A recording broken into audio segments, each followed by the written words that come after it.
The mountains along the Wyoming-Montana border breathed cold. The wind tore through the pines, and the blizzard spun white spirals, as if trying to erase every trace of life.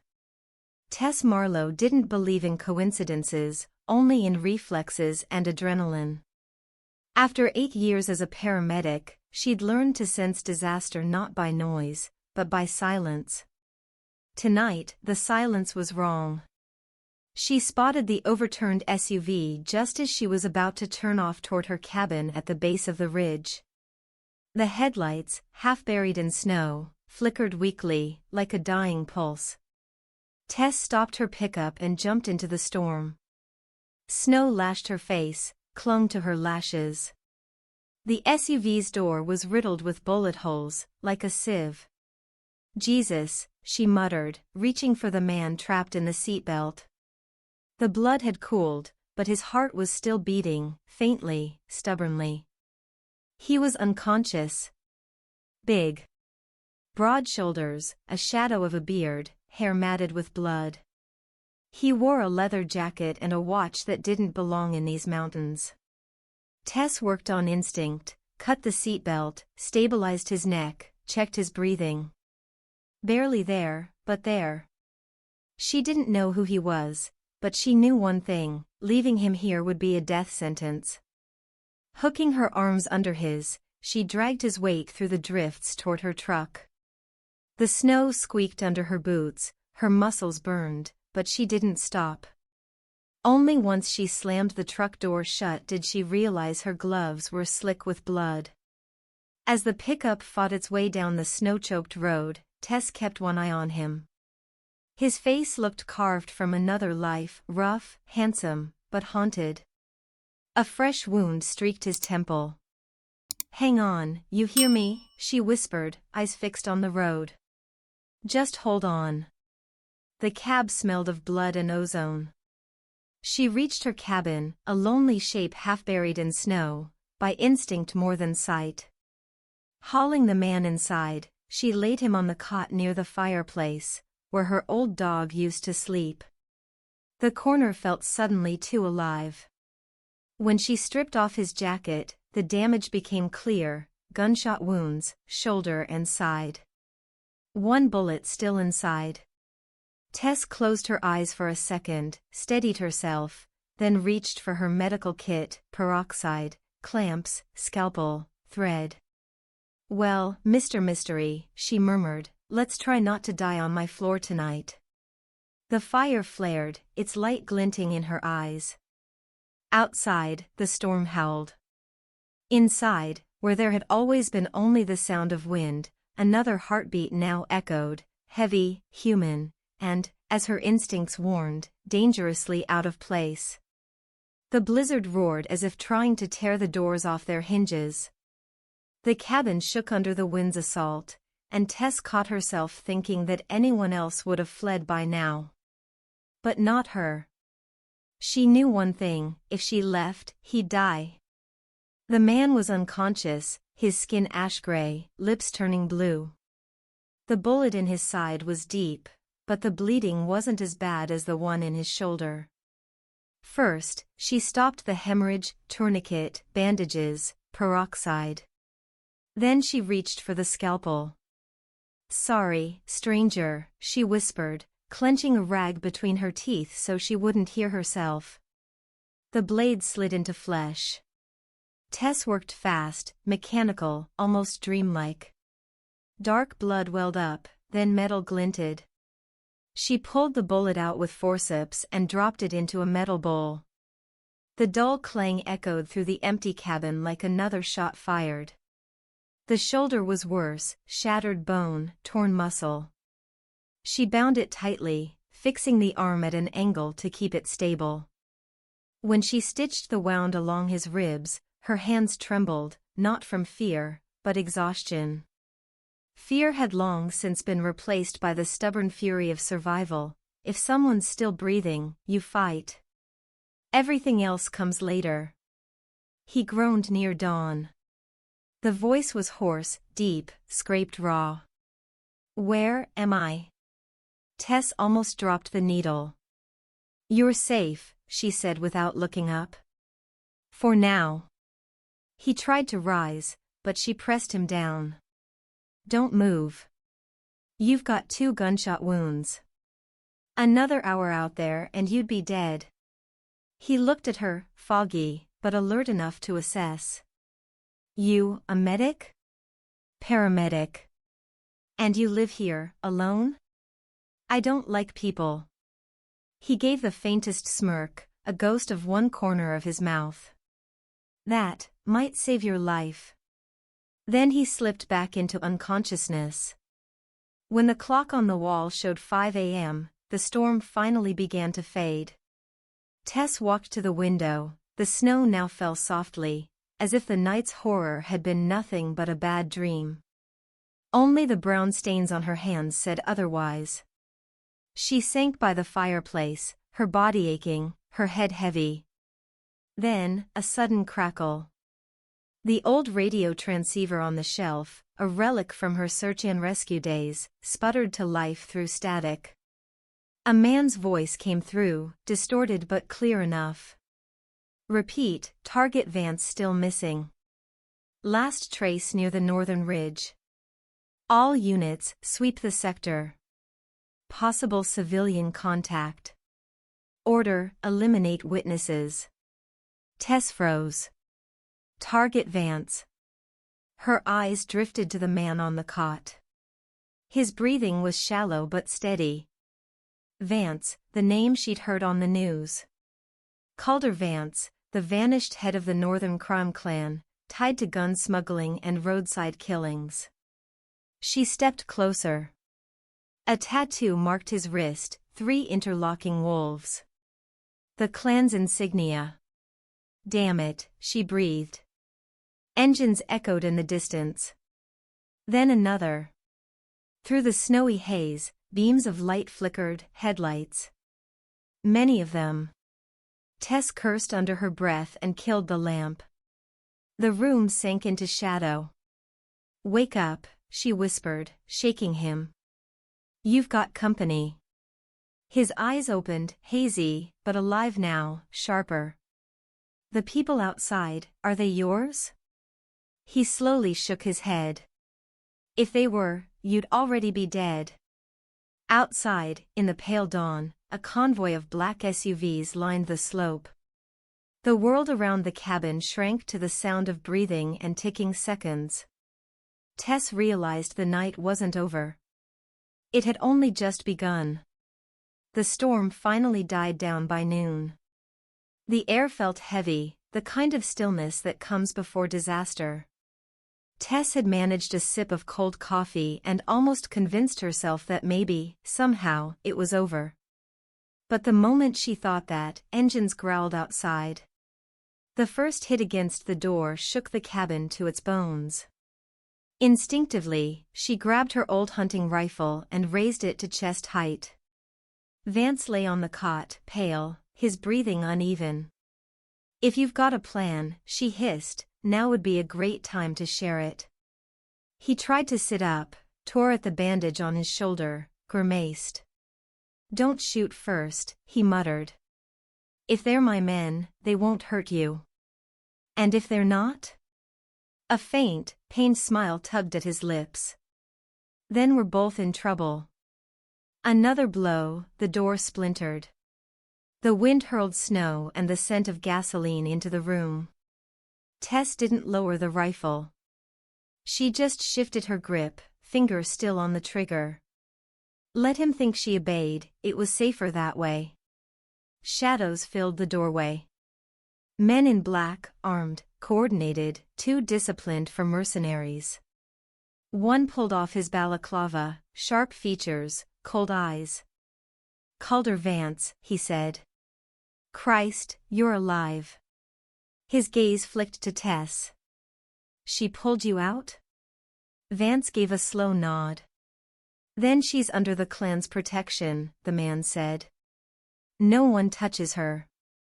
They moved quickly, carrying in crates, sealing the windows, setting up radios. Her cabin was no longer hers, it had become a command post. Tess stood by the fire, feeling the space around her fill with strangers, weapons, and the smell of machine oil. Her home now smelled of fear. "Who the hell are you people?" she finally asked. The man turned, hesitating, deciding whether she deserved an answer. "His men. We've been looking for him for 3 months." He looked back at Vance. "Legacy doesn't die easy, boss." The word boss hit harder than the wind. Tess remembered the news reports, the vanished Northern clan, gun deals, roadside killings. It all fit. She hadn't saved some lost traveler. She'd saved a crime lord whose name people whispered in fear. "I'm not yours," she said quietly but firmly. "I helped you. That's all." Vance lifted his gaze, voice rough but full of steel. "Now you know too much." Her grip tightened on the rifle, though her hands shook. "So what? I'm your prisoner." "No," he said evenly. "But if you walk out now, the people hunting me will find you. And they don't leave witnesses." He wasn't threatening her, just stating it like a fact. And somehow, that was worse. By evening the snow had thickened again. The lamp on the table threw long shadows across the walls. Vance's men whispered over maps and coordinates, their words carrying tension and something darker, betrayal. Tess sat by the fire, watching the flames dance, feeling like a ghost in her own home. "They call you boss," she said softly. "Is that true?" Vance nodded without looking up. "I was. Until my own men sold me out." "The ambush?" "Silas Crane," he said. "My right hand." The silence that followed was thick enough to choke on. No one met anyone's eyes. Tess pressed her palms together to stop them trembling.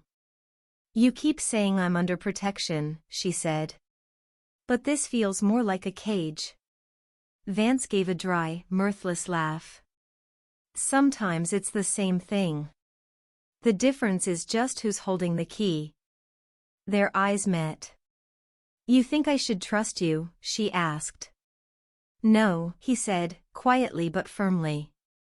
"But you pulled me out of a grave without knowing who I was. That's more than half the men here ever did." He exhaled slowly, his voice softer now, but cold reason still behind it. "I didn't mean to drag you into this. But now you're part of it, whether you want to be or not. And people don't just walk away from stories like this." Engines roared again outside. One of the guards looked out the window, then turned pale. "Boss, it's Silas. And he's not alone." Vance's eyes opened. He reached for the pistol on the table, movements deliberate, steady despite the pain. "So," he said quietly, almost calmly, "the calm's over." He looked at Tess. "Stay close, Marlowe. Looks like this storm belongs to you now, too." The air in the cabin grew heavy, the silence thick enough to choke on. Vance's men spread out by the windows, rifles raised. Tess stood by the fire, pulse hammering in her ears. "How many?" Vance asked, strapping on his holster with one hand. 10, maybe more," came the reply. "Then they knew where to find us." His gaze flicked to Tess. Not accusing, measuring. "Not me," she said quietly. "I didn't even know who you were." He gave a faint nod. "I believe you. Them, not so much." Outside, a voice boomed through a megaphone. "Calder. Come out and talk." Tess froze. "That him?" "Silas," Vance said. "My right hand." Snow whirled outside the window, shadows moving through the haze.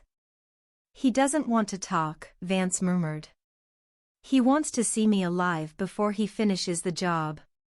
A blow rattled the door. "Boss, they're surrounding us." "Let them," Vance said. They'll test the walls before they burn them.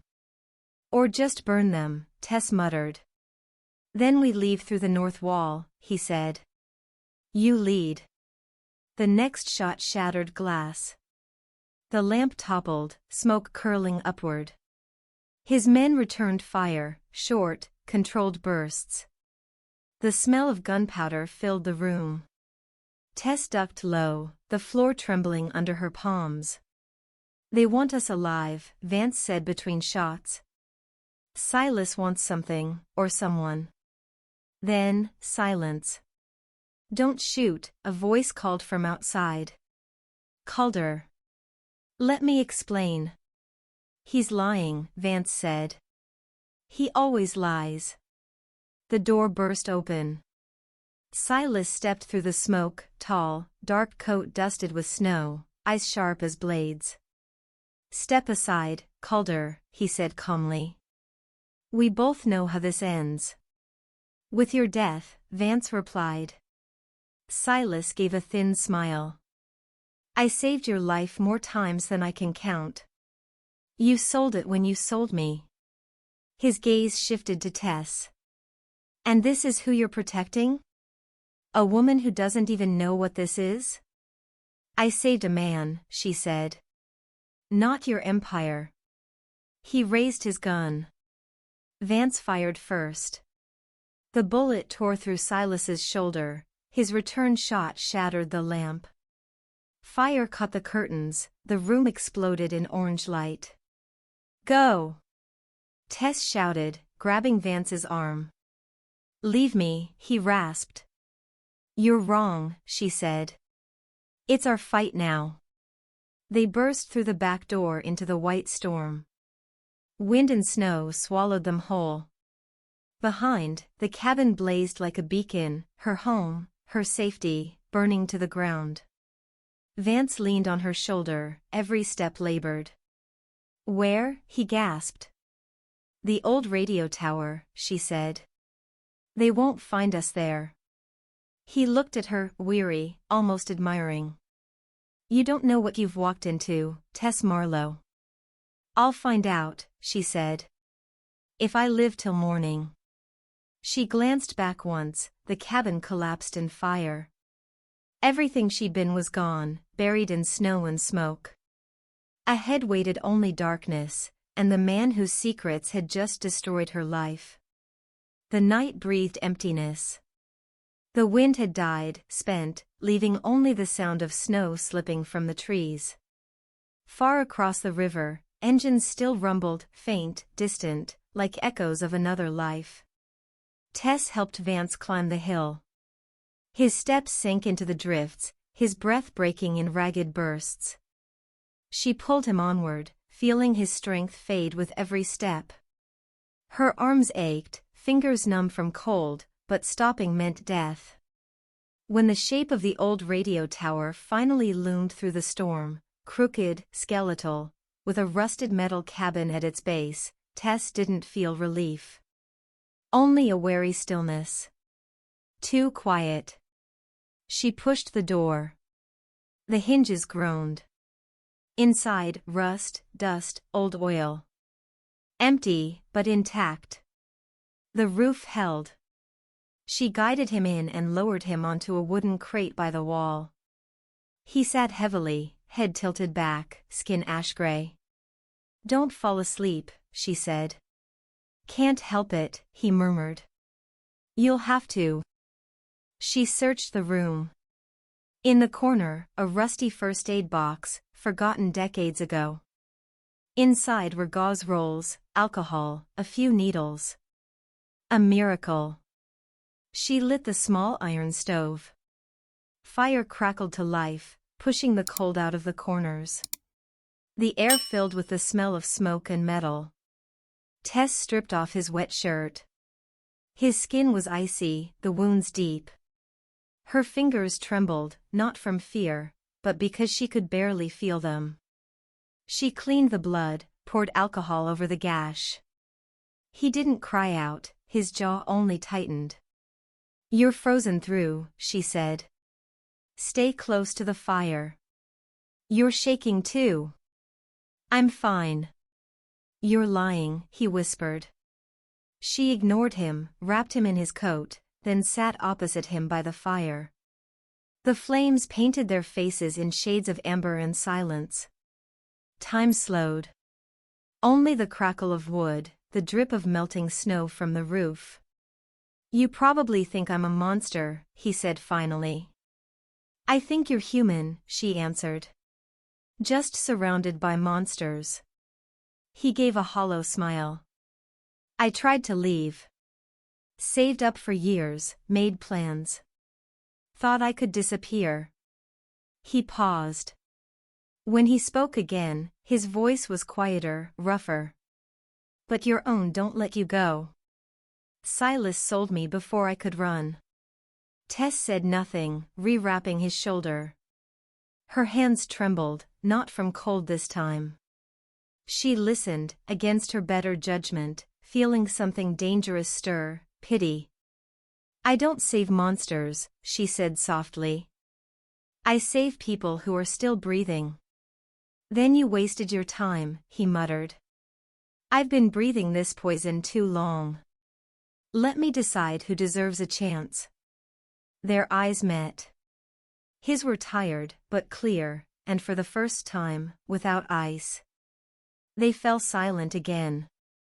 The fire flickered low, the world outside sinking into snow and dark. If I don't make it, he murmured, eyes half closed, you'll go. Don't come back for me. Stop talking, she said. I'm not burying you. He gave a faint smile. Then maybe I didn't survive for nothing. Tess watched him, pale, exhausted, but alive. Outside, the wind rose and brushed the tower's metal ribs, making them groan like footsteps. She tensed, then realized it was only the night. She looked at him again, asleep now, face turned toward the fire. His breathing was shallow, but steady. And somewhere between those two breaths, in the fragile warmth of the dying flames, something was born, something that might save them both. Or destroy them. Dawn crept in softly, turning the snow to dull silver. The storm had broken, leaving a stillness that felt fragile, almost borrowed. Tess woke first. The fire was out, frost creeping along the walls. Vance was already awake, sitting against the wall, eyes open and sharp despite the exhaustion etched into his face. You didn't sleep, she said. I don't anymore, he answered quietly. They sat for a long while in the dim light. When Tess finally spoke, her voice was low, almost thoughtful. They'll come again. He nodded. Silas never leaves the job unfinished. She stood, rubbing warmth into her arms, pacing the narrow room. Then let's make him think he already finished it. Vance tilted his head. Go on. My pickup's still near the ridge road, she said. If I drive it out, they'll follow. You stay hidden, circle north, and cut them off when they chase me. The valley's narrow, they'll have no room to spread out. He frowned. You'll be a moving target. I'll be a distraction, she corrected. There's a difference. He gave her a look, half frustration, half admiration. You've got nerve, I'll give you that. I've got no choice, she said. They left the tower while the light was still gray. Tess pulled her scarf tight and climbed into the old truck. The engine groaned, coughed, then caught a sharp echo in the frozen valley. Vance watched from the trees, one hand pressed to his shoulder. He wanted to stop her, to tell her she didn't owe him this, but words wouldn't come. She drove off, tires spinning in the snow. Her taillights faded into mist. For a heartbeat, he thought she wouldn't come back. Then he turned north, limping through the trees, pistol heavy in his hand. Each step burned. Each breath hurt. But he kept moving. Tess drove hard. The road twisted through white canyons, cliffs crowding close on either side. Then, headlights behind her. The black SUVs emerged from the storm, slicing through the snow. She gripped the wheel, heart pounding. A bullet shattered the rear window, shards rained across her shoulder. She ducked low, pressing the accelerator until the engine screamed. Another shot, and this time it hit the fuel tank. The explosion wasn't planned. The pickup went up in a roar of orange and smoke, hurling her into the drifts. She hit the snow, gasping, rolling onto her side. The shock numbed the pain. Through the blur of smoke, she saw the convoy stop, confused, regrouping. And then the shots came from above. Vance moved through the trees, slow and deliberate. His shoulder burned with every step, but adrenaline drowned the pain. He fired once. Missed. Adjusted. Fired again. A man fell. Another dropped behind a truck. Echoes cracked across the valley like breaking glass. Silas's men scattered, shouting orders. One SUV spun out and hit a tree. Vance kept advancing, half sliding down the slope. Snow clung to his lashes, blood to his sleeve. Then he saw him. Silas stood beside a car, gun raised, coat whipping in the wind. "You should have stayed dead," Silas called. Vance stopped. The world narrowed to snow and breath. They faced each other through the haze, two men bound by the same history, now standing on its edge. For a heartbeat, nothing moved. Not even the wind. They fired at the same time. The impact staggered Silas, knocked him to one knee. Vance lowered his gun, breathing hard. Silas coughed blood, laughing weakly. "Go on," he said. "That's what you do, Calder. Finish it." Vance stared at him, the man who had once called him brother. His finger trembled on the trigger. Not from pain, but from knowing this was the last line between who he was and who he wanted to be. He lowered the gun. "I'm done finishing things." Silas's laugh broke the silence. "You've gone soft." "Maybe," Vance said. "Maybe that's what living feels like." He turned away. Snow whispered under his boots as he walked back into the smoke. By the time he reached the ridge, the sun had climbed above the mountains, staining the sky in gold and ash. Tess was there, face streaked with soot, jacket torn, eyes bright with life and shock. "Did it work?" she asked. Vance nodded, barely catching his breath. "He's done." She gave a faint, tired smile. "We're still breathing." He looked at her for a long moment, then said softly, "You taught me that's enough." They stood together as the fire from the wreckage faded against the rising light, two survivors, alone in the silence their choices had built. Spring came late to the mountains. When the snow finally gave the ground back, Tess Marlowe returned. She rebuilt her cabin smaller, simpler, on the same clearing, but as if to erase what had once stood there. She worked again as a paramedic, drove the mountain roads, answered calls from miners and lost hikers. Sometimes, on quiet nights, she'd stop by the ridge and watch the old radio tower gleam faintly in the moonlight, a scar against the sky. Months had passed since the gunfire, long enough for silence to start feeling like peace. Until that morning. She heard it before she saw him, the crunch of tires on wet gravel, slow, deliberate. A shadow crossed the porch window. Two short knocks. Tess opened the door. Calder Vance stood there, holding a paper cup of coffee. His coat was travel-stained, his face leaner, the scar along his jaw sharper. But his eyes, steady, unguarded, were the same. "I'm not asking for forgiveness," he said quietly. "I'm asking for a second chance." For a heartbeat she couldn't speak. The air smelled of pine and rain. You shouldn't be here. I know. They'll find you. They already did, he said. I ended it. All of it. Silence stretched between them, not empty, but waiting. He set the cup on the railing, stepped back, giving her space. I can leave, he said. I just needed to see you once, to know you made it.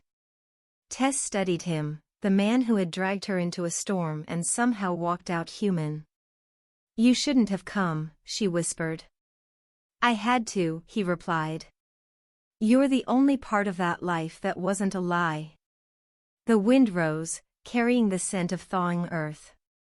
Somewhere below, the river murmured with melting snow. When she looked up again, he was already walking down the road, the mountains swallowing him step by step. She reached for the cup. It was still warm, like a heartbeat refusing to fade. And for the first time since that winter, she didn't know if what she felt was peace, or the beginning of another storm. Tell us which state you're from and which part you liked the most. Subscribing is the best way to say thanks.